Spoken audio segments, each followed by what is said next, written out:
Okay, this is Chef Shane's Cooking School. Welcome, everybody. Say hi. Yay!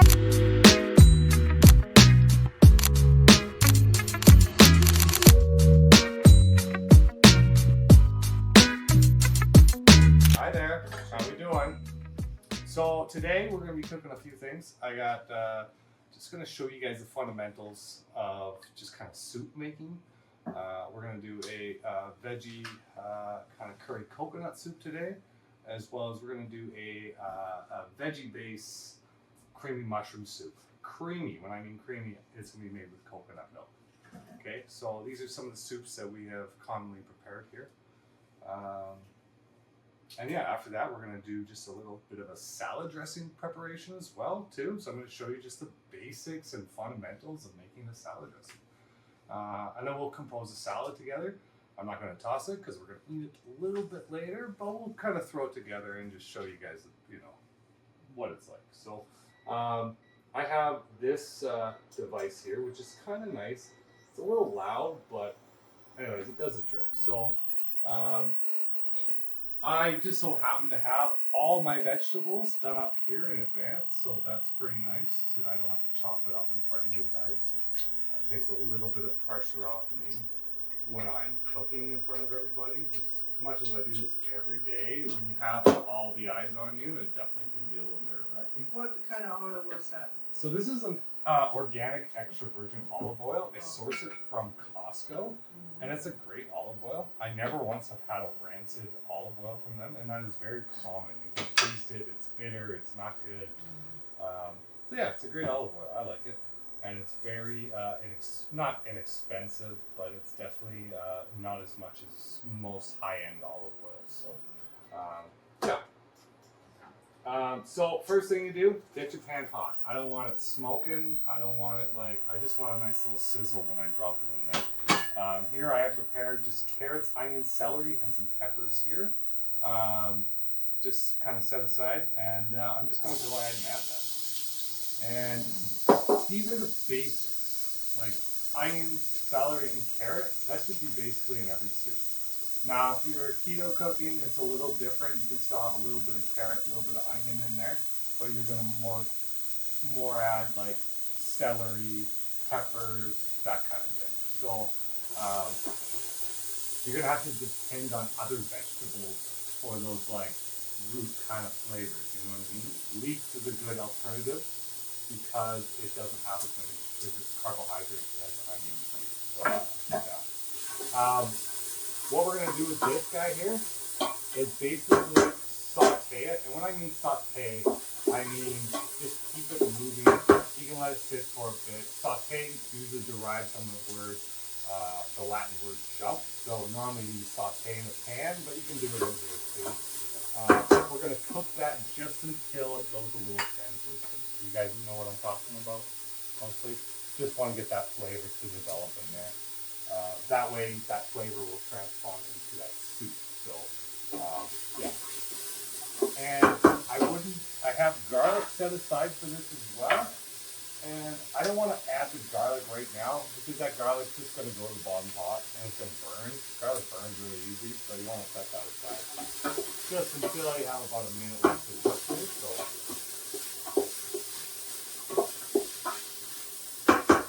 So we're getting pretty close here.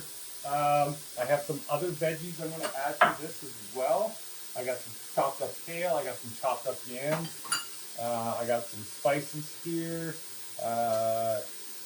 This has curry powder in it. It has cinnamon. It has turmeric. It has cumin and star anise. Okay, it's one of my favorite spices in the whole world. So we're going to go ahead and add these other veggies to this here. And we're just going to cook them slightly to get a little bit of color going here. Okay, and we're going to add garlic as well. Yeah, the nice thing about these veggie soups is that they're so quick to make. You don't got the protein in there. You can add in like chickpeas, you can add in lentils or something for a protein, So you don't have to get your hands dirty. You don't have to butcher chicken. You don't have to take that apart. So that's really nice.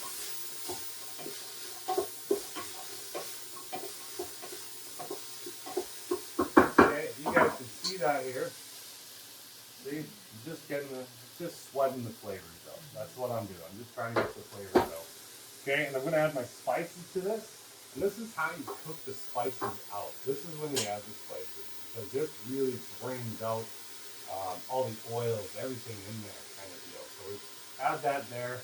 Like I said, that was the curry powder, the turmeric, the cinnamon, the cumin, all that goodness is going in there. And you guys will be able to smell this. You won't be able to. They definitely can. Okay, and you don't want to cook this for that long. It's like any sort of curry, you just want to kind of get those flavors going. And then we're going to add our veggie stock here that's on the side. Okay. So that's good. Where do you source your veggie stock? I either make it or I buy it. I buy a really good one that's made up of like all sorts of different spices and like nutritional yeast and stuff.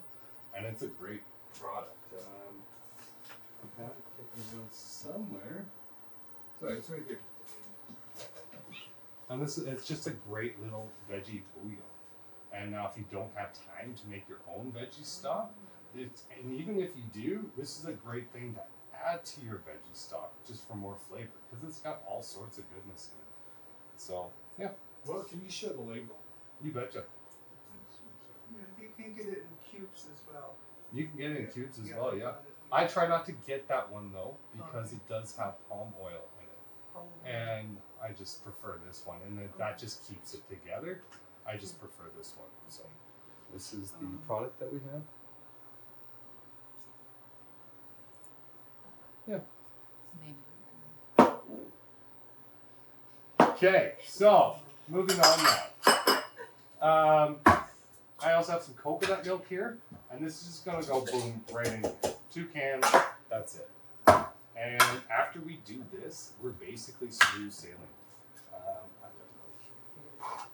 I ain't got time for it. Okay. And so I don't normally season any of my soups until the end, because a lot of flavor from between the veggie base, the veggie stock, a lot of flavors can reduce, and the water evaporates. That's kind of what's happening. All that water that's in there is evaporating, and all the flavors getting to know each other. So I save seasoning towards the end for soups and sauces, stuff like that. Yeah. And so what we're gonna do is basically just put this aside here. I also have some rice here. I just want to add to it first, and that's just gonna nice bulk it up and also thicken it naturally as well. So. Okay, I'm going to put this over here, and then we can start on our next soup.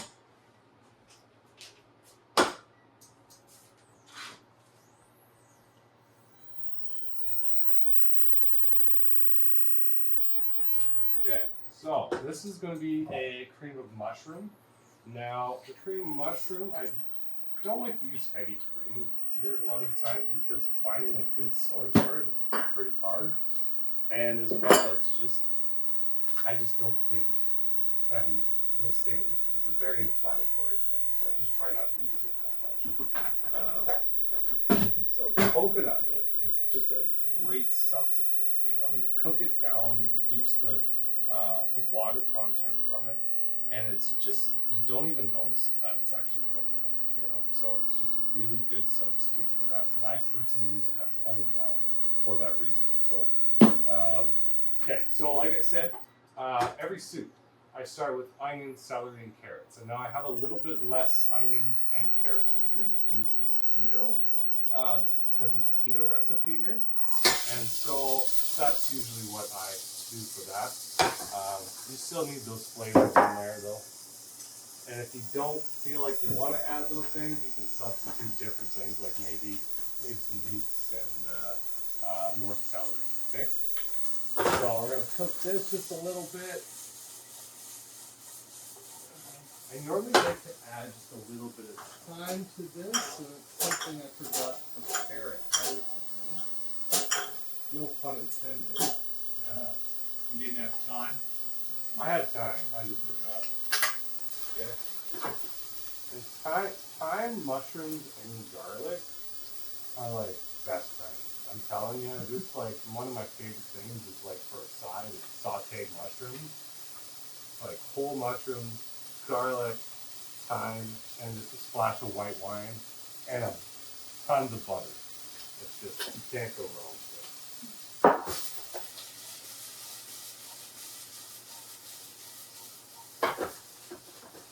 it. Okay, so this guy cooking.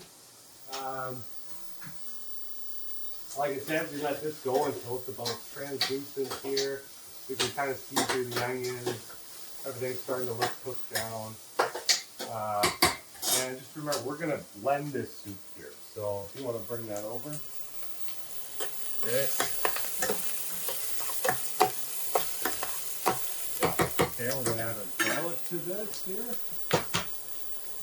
And match this slightly here. Okay. And what I'm going to do with this is I'm going to take this out momentarily, and I'm going to saute the mushrooms. Now, if you have a big pot, you can go ahead and just do everything at once kind of deal. But I don't have that big of a pot here, so I just wanted to. Okay.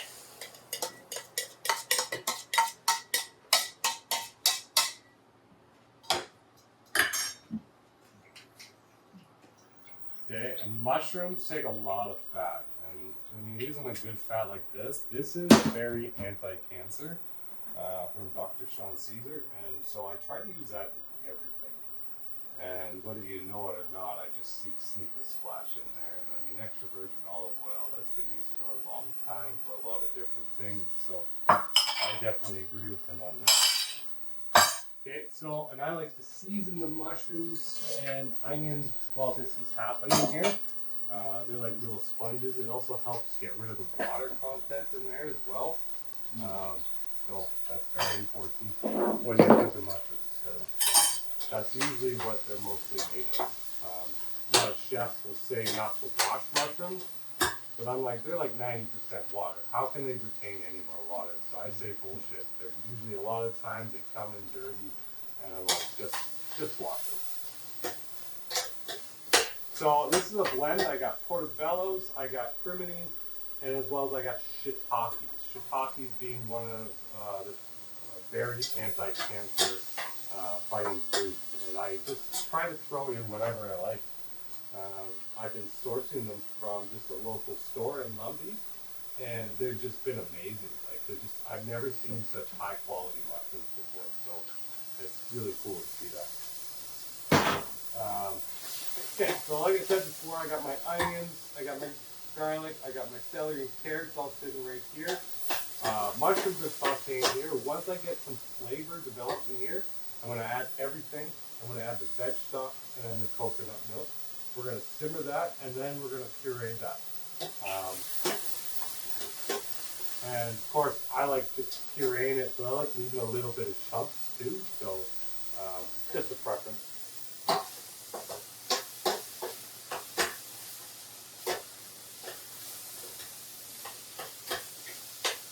All right, I'm just about there. Okay. Let's go ahead and add that. Okay, so all our flavors in there.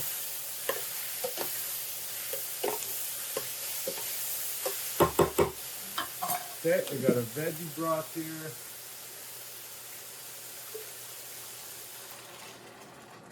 Okay, we're gonna get that going. And then we got some coconut milk.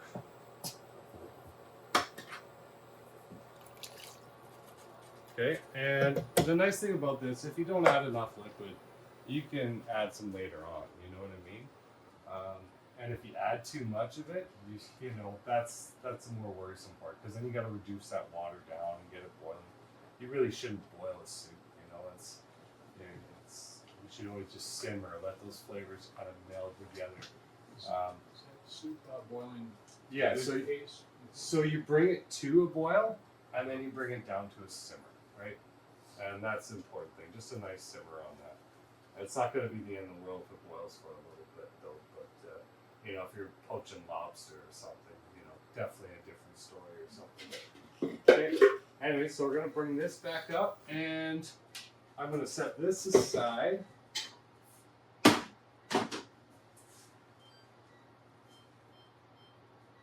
Okay, and then I'm just going to do a quick little cleanup here, and then we're going to start on the dressing. Okay.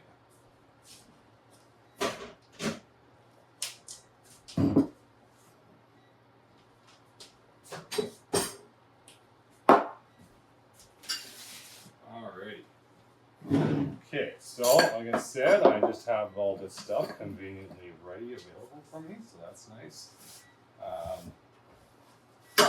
Not obviously, you guys aren't going to have this in everyday life, so. But when you do, doing a lot work ahead for yourself, making life easier, is so important. Setting yourself up for success. It's like laying your clothes out the night before. It's what I mean. It's little things like that that make it easier. So what I'll do is I'll make a bigger batch of dressing for later, and I'll do that 3 days in a row. And that dressing, especially like an oil dressing, is going to keep very, very well. So yeah, and then you can use it multiple times throughout the week, and yeah. So I'm sure you guys already do that. But When you make a homemade dressing, do you refrigerate it? yeah, dude. Yeah, it depends. You know what I mean? If it's just an oil and vinegar, then probably not. But for the most part, I do. And because I do use extra virgin olive oil and avocado oil, they tend to solidify up in the fridge. So you have to bring them out about a half hour prior. And just let them kind of warm up on the counter, give them a little shake, and put them close to the oven where it's kind of warm, right? And then you'll see that it kind of stops, it loosens up a bit there, and you can put them in there. But otherwise, yeah, they're gonna have this hard dressing, especially if you use all extra virgin olive oil. That's why I use a combination of avocado oil and this, or else it's just a solid brick of olive oil in there. Okay, so cool. So I'm gonna get on with making this dressing here. So I have just setting up here. I got some vinegar here. So this is balsamic, and one of my favorite vinegars as well. It's a coconut vinegar, and it's a coconut black vinegar. It's an organic, and this is just what I really like to use. It's one of my favorites, and it's just very tasty. So yeah. Okay. Okay, first, hold on. I'm gonna put the salad dressing on for a side here. I got excited. I want to get these pecans toasting because I want to have them ready for the salad after, and I don't want you guys waiting in between here. Okay, so I got some pecans here. I got a little bit of olive oil. Okay, and I'm gonna do some salt and some pepper. Okay, and then I also have some spices here. Okay, and that's just a little bit of cinnamon. This is just a little bit of cayenne. Now, you don't want to go and dump out, don't be like me and do this. I got years of experience doing that, and go and accidentally dump out half a jar of cayenne pepper on your food, because that's not fun. And then I have turmeric. I'm slipping in turmeric in everywhere, and I mean everywhere. Okay. Okay, and I just toss these up. Evenly coated. Nuts are going to taste better toasted. That's just hands down. They're just much better. I recommend soaking them overnight. That gets rid of a lot of issues people have with nuts. People have digestive issues. Soak them overnight in some salt and mud and water. Next day, bake them. You're going to have a lot better time to digest them. So, yeah, so I'm going to set a timer because I don't want to forget about those. And yeah, I don't want to burn anything. What heat is that on? This is on 375, and you could probably go 400 on these, but you're really going to have to watch them. If you use like almonds, slivered almonds or whatever, they're going to burn quicker, and for about 5-10 minutes. So. Okay, all right, back to our salad dressing. Okay, we got my vinegar here, so a combination of balsamic and coconut vinegar here. It's roughly a cup, so I'm just going to get this guy out of its shell here. Now, because I'm using a blender, I'm just gonna, I would normally just throw this in here, but if you want, you should chop it up, and it'll just make it easier for your blender or whatever you're using. It doesn't matter. It usually gets stuck somewhere, you know what I mean? So you don't want chunkies in your vinaigrette. So just roughly chop it up, okay? Cool. And now we're gonna add just a little bit of Dijon vinegar here, and I'm talking like a teaspoon worth. I don't want too much of it. Dijon mustard, acts as a really nice emulsificator. So what I mean by that, it holds everything together, so I add this. It's kind of like the glue to everything holding it together, and then you don't have to shake the dressing every single time you go to use it, right? So it's already together. Yeah, just a little secret from the chef world. Okay, so I have a little bit of salt and pepper. I'm just gonna put that in there. Okay, we got our Dijon, we got our vinegars, we got our salt and pepper. Super, super simple. There's nothing complicated about this recipe. What's really shining is the vinegars in this. So I'm going to use, this is just a little hand blender unit that I like to use. I'm sure you guys have seen them. I'm just going to blend that up a bit, okay? And then we're going to slowly add the oil in. Now, anytime I do a vinaigrette like this, it's usually 1 part vinegar to 3 parts oil. And, you can add different things to get creative too and everything all like that. But this is just basic.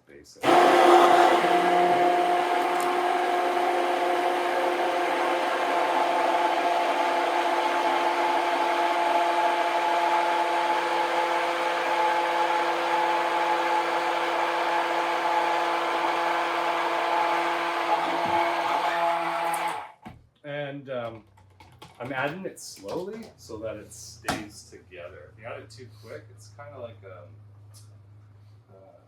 a rain cloud. You know what I mean? It's just gonna fall out kind of all at once, and it's not gonna stay together. So anyway, so I've added avocado oil to that. I'm gonna add just a little bit of extra virgin olive oil there. I just like to do a blend of the two.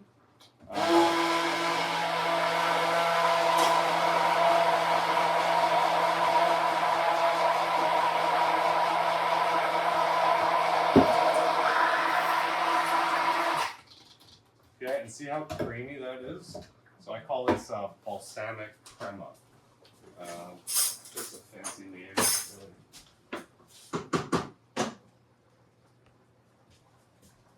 Okay.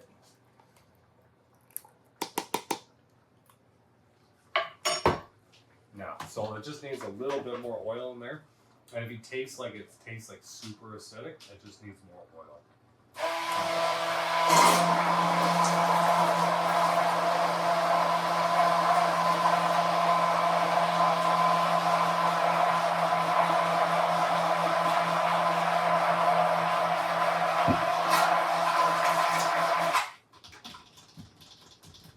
Okay, that should be good.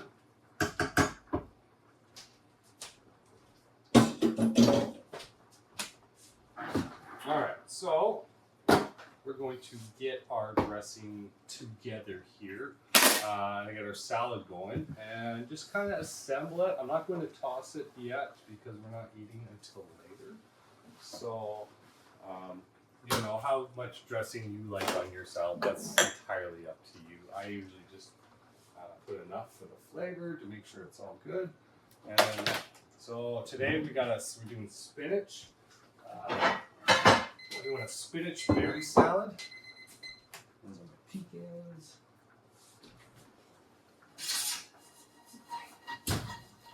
All right, so you just want a bit of toast on these. I'm gonna let these go just a few more minutes here, just so they start to develop some more flavor.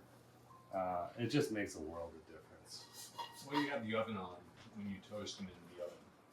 Sorry, what was that? What temperatures do you have? About 375. I mean, anywhere from 350 to 375 to 400, you're gonna be okay. The higher you get up, the closer you're gonna watch the oven, right? So, okay, so I got my spinach here.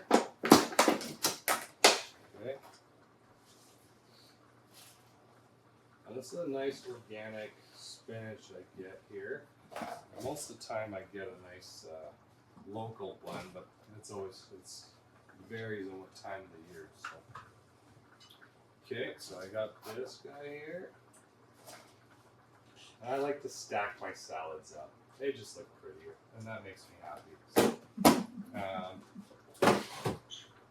Okay, then I got some strawberries here. Just gonna give this knife a quick rinse so the strawberries don't taste like garlic. It's like when you cut into a watermelon and you're cutting up onions before. Nobody wants that.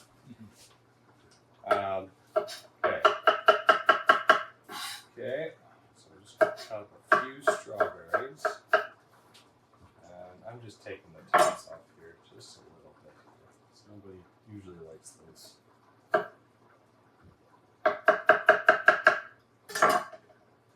Okay, let's do a few more.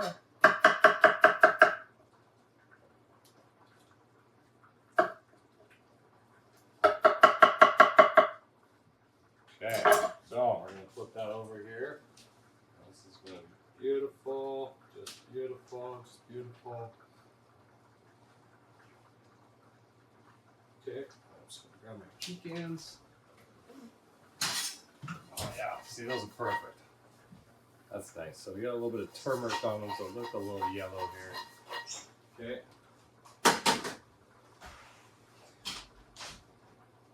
Alright, so we're going to do some blueberries on here as well. And I'm going to show you my top secret cutting tomato trick here. So, yeah, this is going to save you loads of time, especially if you're cutting up 8 liters of cherry tomatoes, because that happens all the time. So, I take 2 plates. So I take 1 plate just like this. Okay, I set up my tomatoes on here. These are pre-washed, by the way. Okay, and then I'm just gonna take my big fork because it's very sharp.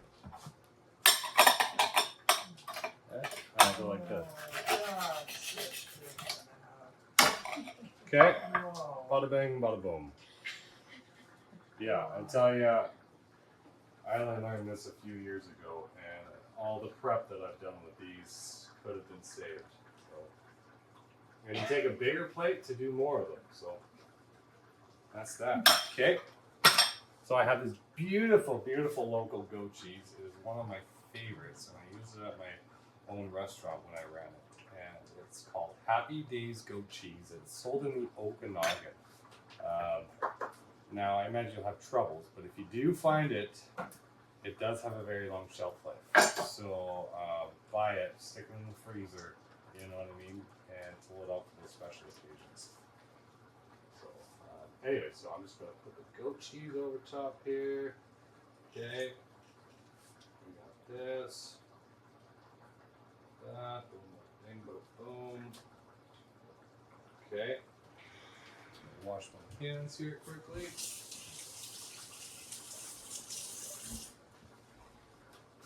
Okay, and then we have some pecans here.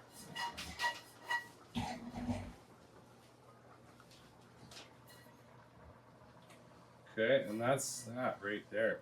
And from this, I'll add on hemp parts. I'll add on any seeds. What we're focusing on here is basically making every bite as nutrient dense. And that was the words from Dr. Caesar. And utilizing those foods that he's given me, a list of those foods that really help with fighting cancer is so important. So I've listed those items in the workshop there, so you guys can see those if you ever need a quick reminder. And then that's our salad right there. Okay, and I'm going to toss it up later for lunch. Okay, and then we're just going to quickly go back to the soup here. I have this guy ready to go here. And I'm just gonna grab a blender here. A second.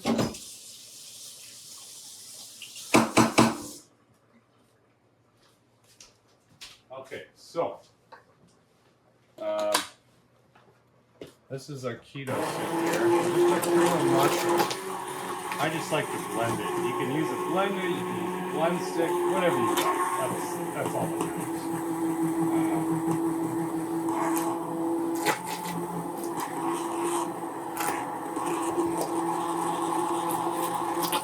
And you can leave a few chunkies in there. I know that's not the best name, but you know, I have a 3-year-old, so you know, usually everything ends in IES. So, anyways, and then that way you get that nice kind of.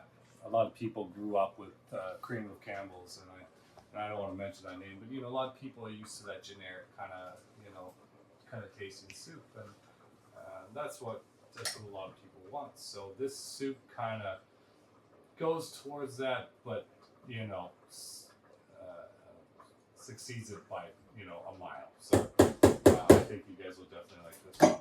And the beauty of this soup here is that it cooks up quick. Most cream-based soups are very quick soups, maybe about half an hour, 45 minutes top. Whereas like anything broth, like it's going to take about an hour and a half kind of deal. The longer you give it, the better result you're going to have. So it's all about love when it comes to soup, and that's the secret ingredient, and I truly mean that. So yeah, I hope you guys enjoyed today's class, and I hope you guys learned something. Stay tuned. Wilda's going to do a backflip after this. Okay. See ya.